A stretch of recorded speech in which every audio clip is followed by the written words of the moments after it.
రంగయ్యది అత్యంత అనుమానాస్పద మృతిగా పరిగణిస్తున్నాం. ఇప్పటికీ ప్రధాన సాక్షులు 5గురు చనిపోయారు. ఒకే పరిణామ క్రమంలో జరుగుతున్న ఈ మరణాలపై అన్ని కోణాల్లో సైంటిఫిక్ ఎవిడెన్స్ తో దర్యాప్తు కొనసాగుతుంది.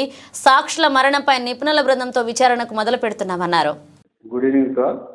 ఈరోజు ఈ మీడియా సమావేశం ఏర్పాటు చేయడానికి ముఖ్యమైనటువంటి కారణం వివేకానందారెడ్డి గారి హత్య కేసులో ప్రధానమైనటువంటి సాక్షి అయినటువంటి పులివెందులకు చెందిన రంగయ్య, అప్పుడు వాచ్మెన్గా పనిచేసినటువంటి వ్యక్తి, నిన్న సాయంత్రం 6:43 గంటలకి రిమ్స్ హాస్పిటల్ కడపలో చికిత్స పొందుతూ మరణించడం జరిగింది.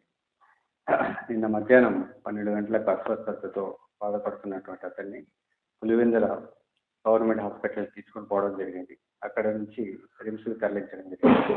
రిమ్స్లో చికిత్స పొందుతూ మరణించారు. ఈ యొక్క వివేకానంద రెడ్డి హత్య కేసులో ప్రధానమైనటువంటి ముద్దాయి చనిపోవడం హై ప్రొఫెషనల్ మర్డర్గా మనం అనుమానిస్తూ ఉన్నాము. దీంట్లో భాగంగా బ్యాక్గ్రౌండ్లో ఎవరి ప్రమేయం ఉంది, అదేవిధంగా ఈ అనుమానాన్ని అన్ని కోణాల్లో కూడా దర్యాప్తు చేయడం కోసము ప్రయత్నాలు చేస్తూ ఉన్నాము. దీంట్లో భాగంగా ఇంతకు ముందు కూడా ఇదే విధంగా ప్రధానమైనటువంటి సాక్షులు 2019 నుంచి 24 మధ్యలో 5 నుంచి 6 మంది చనిపోవడం జరిగింది. అందులో భాగంగా శంకర్ రెడ్డి 2019లో చనిపోవడం జరిగింది.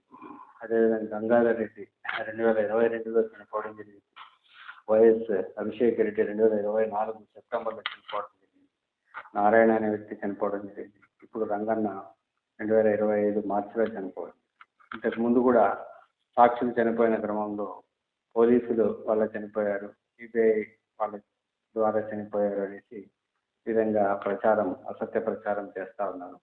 దీన్ని అన్ని కోణాల్లో దర్యాప్తు చేస్తూ ఉన్నాము. దీని వెనుక ఎవరున్నారు, ఎందుకు ఇలా చేస్తున్నారు, ఆ ప్రధానమైనటువంటి కేసులో భాగంగా దీన్ని కప్పిపుచ్చే ప్రయత్నాలు ఏమైనా జరుగుతున్నాయా అనే అన్ని కోణాల్లో కూడా ఈ కేసుని దర్యాప్తు చేయడం జరుగుతుంది. దీనికోసం ఒక ప్రత్యేకమైనటువంటి టీంని ఏర్పాటు చేయడం జరిగింది. ఆ టీం సైంటిఫిక్గాను మిగతా అన్ని రంగాల్లో అన్ని డాక్యుమెంట్స్ని వెరిఫై చేయడం జరుగుతుంది. ఆ కేసు ఇన్వెస్టిగేషన్ని త్వరితగతిన కంప్లీట్ చేయడం జరుగుతుంది. అంటే ప్రధానంగా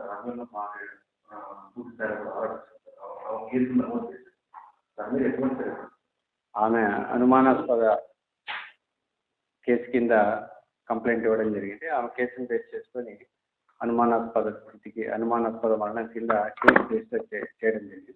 దీంట్లో వాస్తవాలన్నింటినీ కూడా అన్ని సైంటిఫిక్ యాంగిల్స్లో అనాలిసిస్ చేసి స్పెషల్ టీమ్తో అనాలిసిస్ చేసి బయటికి తీసుకురావడానికి ప్రయత్నం చేస్తాం.